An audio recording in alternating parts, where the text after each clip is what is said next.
तर गेलो तेव्हा मी प्रॉब्लेमची लिस्ट काढायला सुरुवात केली की अडचणी काय आहेत. आता मी थोडं प्लॅनिंगनं काम करतो. तर आजपर्यंत आज मी 3 वर्ष झाले शेतात राबतोय. कधी पण लिस्ट बनवायला घेतली तर 45च्या खाली काही प्रॉब्लेम आले नाहीत अजून.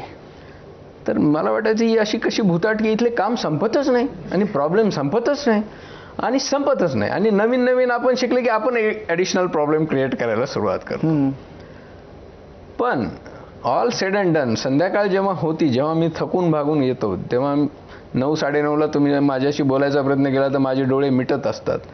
किंवा पाणी गोड लागतं. लहानपणी पाणी गोड लागायचं. क्रिकेट खेळताना वगैरे बॉलिंग वगैरे केली किंवा फिल्डिंग केली, थकला जीव तर पाणी गोड लागायचं. आता मला शेतीतलं आधी पाणी गोड लागतं, नाही तर नोकरीत असताना ते पाण्याची अशी अर्जच वाटायची नाही.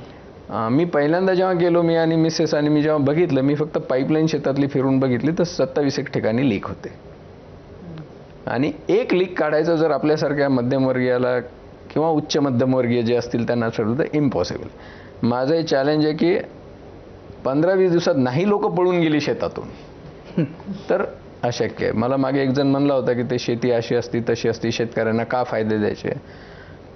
प्रत्येकाला जर एक 5-5 एकर शेती दिली आणि त्याच्यावर उपजीविका कर म्हणलं तर मला वाटतं आत्महत्येचं मध्यमवर्गीयाचं प्रमाण फार जास्त वाढेल. फार टफ बिझनेस आहे, फार अवघड आहे.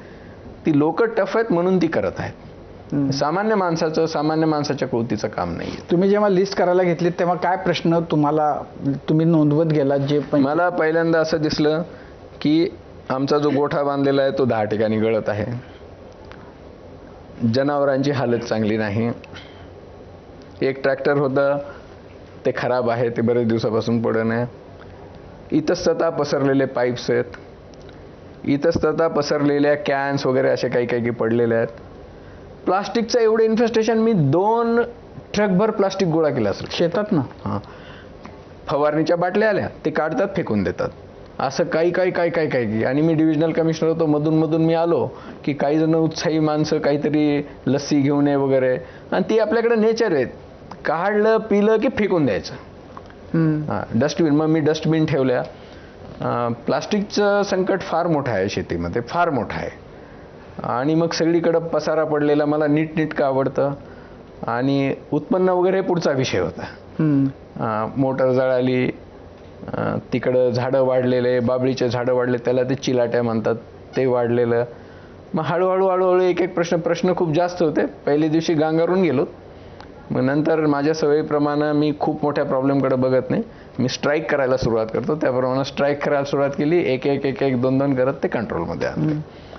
आता प्रॉब्लेम नाही. आता डेव्हलपमेंट किंवा सुधारणा आहेत किंवा नवीन प्रयोग आहेत की मला असं वाटतं की शेती कमीत कमी कष्टाची कशी व्हावी किंवा कमीत कमी खर्चाची कशी हवी याच्यावर मी बरेच प्रयोग करतो. मग त्याचे पुन्हा नवीन चॅलेंजेस असतात. जेव्हा तुम्हाला कळतं की आता तुम्हाला उमनीसाठी मेटारायझियम सोडायचं आहे की तुमचं ॲडिशनल काम वाटलं, जोपर्यंत तुम्हाला मेटारायझियम माहीतच नव्हतं तोपर्यंत ते काम नव्हतं.